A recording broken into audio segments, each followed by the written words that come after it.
Hello everyone, welcome back to our channel. কি খবৰ তোমালোকৰ? আশা কৰিছো তোমালোক সকলোৱে ভালে কুশলে আছা। আজিৰ ভিডিঅটো ক্লাস 10 ৰ ছাত্ৰ-ছাত্ৰী সকলৰ বাবে অতি গুৰুত্বপূৰ্ণ হ'ব। আজি আমি ক্লাস 10 ৰ ইংলিছৰ প্ৰথম পাঠ এই লেটাৰ টু গড শীৰ্ষক পাঠটিৰ এক বিতং আৰু বাক্য অনুসৰি সাৰাংশ অসমীয়াত আলোচনা কৰিম। তোমালোকে এই সাৰাংশখিনি ভালদৰে বুজি ল'বা। ভিডিঅটো চোৱাৰ পিছত এই পাঠৰ সকলো প্ৰশ্নৰ উত্তৰ তোমালোকে নিজে সাজি লিখিব পাৰিবা। আমাৰ চেনেলত মেট্ৰিক আৰু হায়াৰ সেকেন্ডাৰী পৰীক্ষাৰ বাবে important question, common question, model question paper, English সাবজেক্টৰ লেসনসমূহৰ সাৰাংশ, শাৰী অনুসাৰে অসমীয়ালৈ অনুবাদ, বিষয় অনুসৰি প্ৰশ্নৰ উত্তৰ, ষ্টাডি টিপছ আদিৰ দৰে বিভিন্ন শৈক্ষিক বিষয়ত বহুতো ভিডিঅ' উপলব্ধ হৈ আছে। তোমালোকে ভিডিঅ'বোৰ চাবা। ভিডিঅ'বোৰ যদি তথ্য সমৃদ্ধ হয় আৰু ইয়াৰ দ্বাৰা উপকৃত হ'লে লাইক আৰু শ্বেয়াৰ কৰিবা। চেনেলটো যদি সাবস্ক্ৰাইব কৰা নাই, দৰকাৰী আৰু তথ্য সমৃদ্ধ ভিডিঅ'ৰ নটিফিকেশ্যন পাবলৈ চেনেলটো সাবস্ক্ৰাইব কৰি লোৱা। বলা এতিয়া মূল বিষয়টো আলোচনা কৰোঁ। তোমালোকে কিতাপখন উলিয়াই লোৱা, তেতিয়া বুজাত বেছি সহজ হ'ব। এ লেটাৰ টু গড, ঈশ্বৰলৈ এখন চিঠি। জিএল ফুৱেণ্টেছৰ দ্বাৰা ৰচিত এই গল্পটোৱে এজন মানুহৰ ঈশ্বৰৰ প্ৰতি থকা অটল বিশ্বাস আৰু মানৱীয়তাৰ এক সুন্দৰ ছবি দাঙি ধৰিছে। গল্পটোৰ মূল চৰিত্ৰ হ'ল লেন্সো, যি এজন পৰিশ্ৰমী কৃষক আছিল। কাহিনীটো আৰম্ভ হৈছে লেন্সো নামৰ এজন দুখীয়া কিন্তু পৰিশ্ৰমী খেতিয়কৰ বৰ্ণনাৰে। তেওঁৰ ঘৰটো এখন চাপৰ পাহাৰৰ শিখৰত আছিল। তোমালোকে কিতাপত চোৱা, প্ৰথম লাইনতে আছে অন দ্য ক্ৰেষ্ট অফ এ ল' হিল বুলি দিয়া আছে। লেন্সৰ ঘৰটো সেই উপত্যকাৰ একমাত্ৰ ঘৰ, যি এখন চাপৰ পাহাৰৰ শিখৰত অৱস্থিত আছিল, য'ৰ পৰা নদী আৰু ফুল ফুলি থকা পকা মাকৈ পথাৰবোৰ স্পষ্টকৈ দেখা গৈছিল। লেন্সৰ মাকৈ খেতি পথাৰখনে ভাল শস্য উৎপাদন কৰিব বুলি প্ৰতিশ্ৰুতিবদ্ধ আছিল। লেন্সোৱে তেওঁৰ শস্য পথাৰবোৰ অন্তৰংগভাৱে চিনি পাইছিল। কিতাপত আছে ইণ্টিমেটলি। সেই বছৰ শস্য ভাল হ'বলৈ এজাক বৰষুণৰ প্ৰয়োজন আছিল। সেইদিনা ৰাতিপুৱা লেন্সোৱে কোনো কামেই কৰা নাছিল। তেওঁ ঘৰটোৰ কাষতে বহি লেন্সোৱে তেওঁৰ পথাৰখনৰ বাবে এজাক ভাল বৰষুণৰ আশা কৰি উত্তৰ পূব দিশত আকাশৰ ফালে চাই আছিল। তেওঁ তেওঁৰ পত্নীক কৈছিল যে অতি সোনকালে বৰষুণ আহিব। লেন্সৰ পত্নীয়ে ৰাতিৰ আহাৰ প্ৰস্তুত কৰি আছিল। ডাঙৰ ল'ৰাবোৰে পথাৰত কাম কৰি আছিল। সৰুবোৰে ঘৰটোৰ ওচৰতে খেলি আছিল। ইয়াৰ পিছতে ৰাতিৰ আহাৰৰ বাবে মহিলাগৰাকীয়ে সকলোকে মাতিলে। আহাৰ গ্ৰহণ কৰি থকাৰ সময়তে লেন্সোই ভৱিষ্যতবাণী কৰাৰ দৰে বৰষুণ দিবলৈ আৰম্ভ কৰিলে। বৰষুণ দিয়াই লেন্সো অতিকৈ আনন্দিত হ'ল। উত্তৰ পূবত বিশাল পাহাৰ আকৃতিৰ ডাৱৰবোৰ চাপি অহা দেখা গৈছিল। বতাহজাক সেই সময়ত সতেজ আৰু মিঠা আছিল। বৰষুণৰ ডাঙৰ ডাঙৰ টোপালবোৰ দেখি তেওঁৰ শৰীৰত বৰষুণৰ টোপালবোৰ পৰিলে কেনেকুৱা লাগে ইয়াৰ সুখ অনুভৱ কৰিবলৈ লেন্সোই আনন্দতে ঘৰৰ বাহিৰলৈ ওলাই গৈছিল। উভতি আহি তেওঁ চিঞৰি ক'লে, এইবোৰ আকাশৰ পৰা পৰি থকা বৰষুণৰ টোপাল নহয়, এইবোৰ নতুন মুদ্ৰা। ডাঙৰ ডাঙৰ টোপালবোৰ 10 চেণ্টৰ মুদ্ৰা আৰু সৰু সৰুবোৰ 5 চেণ্টৰ মুদ্ৰা বুলি তেওঁ কৈছিল। এতিয়া বাৰু চেণ্ট মানেনো কি? চেণ্ট হৈছে আৰ্থিক মূল্যৰ একক। যেনেকৈ আমাৰ 100 পইচা হ'লে 1 টকা বুলি কোৱা হয়, ঠিক তেনেদৰে 100 চেণ্ট হ'লে $1 বা 1 পেছো বুলি ধৰা হয়। এতিয়া আকৌ পাঠৰ সাৰাংশলৈ মন কৰিবা। লেন্সোই আশা কৰা ধৰণে বৰষুণ দিয়াই সন্তুষ্টিৰে তেওঁ ফুলৰ সৈতে পকা মাকৈ পথাৰখনক বৰষুণৰ পৰ্দাৰে মেৰিয়াই থোৱা বুলি অভিহিত কৰিছিল।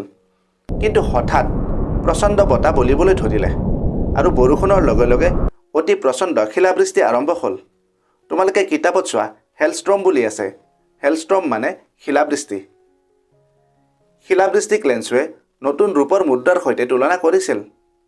শিলাবৃষ্টি হোৱাৰ পিছত লেন্সৰ ল'ৰাকেইটাই চেঁচা মুকুতা বুটলিবলৈ ঘৰৰ বাহিৰলৈ ওলাই গৈছিল। কিতাপত চোৱা, ফ্ৰজেন পালছ বুলি দিয়া আছে। খন্তেক পিছতে আনন্দৰ পৰিৱেশটো বিষাদলৈ সলনি হ'ল। বৰষুণৰ লগতে প্ৰচণ্ড শিলাবৃষ্টি হ'বলৈ ধৰিলে। লেন্সোই হুমুনিয়া কাঢ়ি কৈছিল, শিলাবৃষ্টি যেন সোনকালেই বন্ধ হওক, কিন্তু তেনে নহ'ল। প্ৰায় 1 ঘণ্টা ধৰি লেন্সৰ ঘৰটোৰ ওপৰত, বাগিচাখন, পাহাৰৰ ঢাল, মাকৈ পথাৰবোৰত গোটেই উপত্যকাত শিলাবৃষ্টি হৈ থাকিল। শিলাবৃষ্টিৰ ফলত সামগ্ৰিকভাৱে মাকৈ পথাৰখন বগা নিমখেৰে ঢাকি থোৱা যেন দেখিছিল। শিলাবৃষ্টিৰ ফলত গছবোৰৰ এপাতো পাত নাথাকিল। মাকৈ গছবোৰ সম্পূৰ্ণৰূপে ধ্বংস হ'ল, ফুলবোৰ নোহোৱা হৈ গ'ল।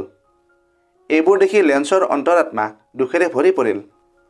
ধুমুহাজাক পাৰ হৈ যোৱাৰ পিছত তেওঁ পথাৰৰ মাজত থিয় হয়, অৰ্থাৎ লেন্সুৱে পথাৰৰ মাজত থিয় হৈ তেওঁৰ পুত্ৰসকলক ক'লে, ফৰিঙৰ মহামাৰীয়ে ইয়াতকৈ বেছি এৰি থৈ গ'লহেঁতেন, কিন্তু শিলাবৃষ্টিয়ে আমাৰ বাবে একো এৰি যোৱা নাই। আমাৰ সকলো শস্য নষ্ট হ'ল। এই নিশাটো আমাৰ বাবে অতি দুখজনক। আমাৰ কষ্টৰ ফল সকলো অথলে গ'ল। আমাক সহায় কৰিব পৰা কোনো নাই। এই বছৰ আমি সকলোৱে ভোকত থাকিব লাগিব। এতিয়া ইয়াৰ পিছৰখিনি মন কৰিবা।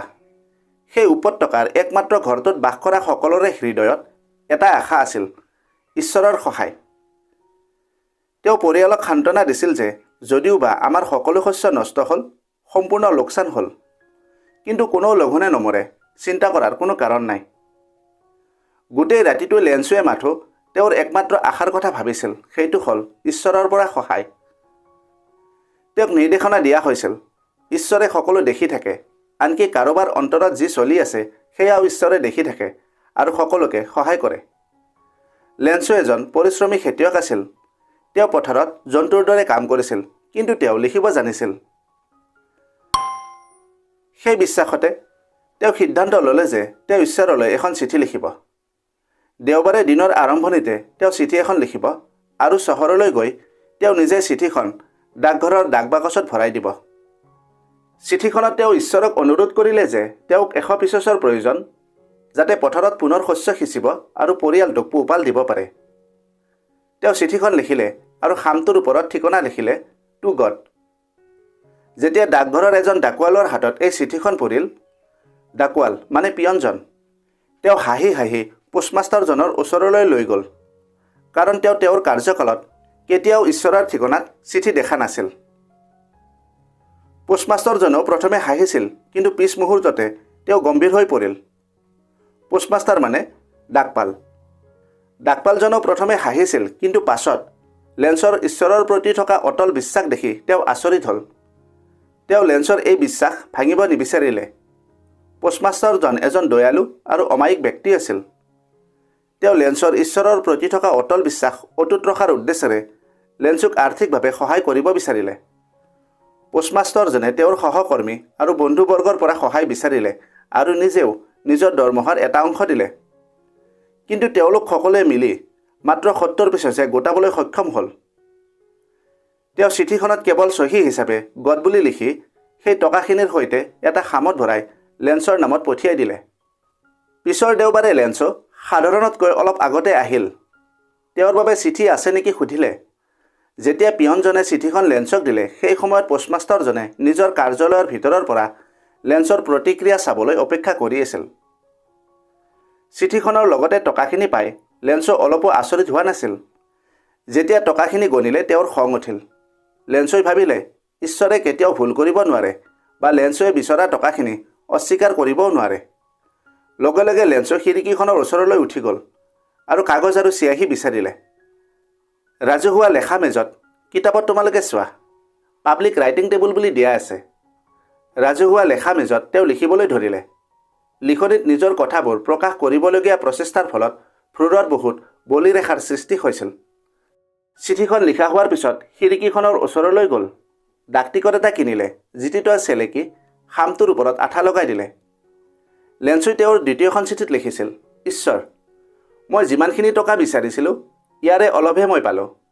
বাকী থকা টকাখিনি অতি সোনকালে পঠিয়াই দিব, যিহেতু মোক অতিকৈ আৱশ্যক, কিন্তু সেই টকাখিনি যেন ডাকযোগে নপঠিয়ায়।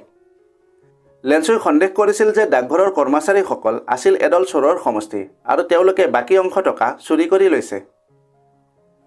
আমি পাত্ৰীৰ সাৰাংশ আলোচনা কৰিলোঁ। এই গল্পটোত দুটা দিশ ফুটি উঠিছে।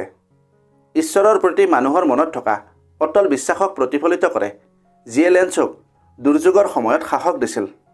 আনটো হ'ল বিদ্ৰূপ, যাক আইৰনী বুলি কোৱা হয়। পোষ্টমাষ্টাৰ আৰু কৰ্মচাৰীসকলে সহায় কৰাৰ পিছতো লেন্সুৱে তেওঁলোককহে চোৰ বুলি ভাবিলে।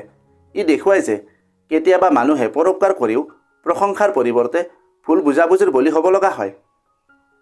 আশা কৰোঁ এই ভিডিঅ'টোৱে তোমালোকক কিছু হ'লেও সহায় কৰিব।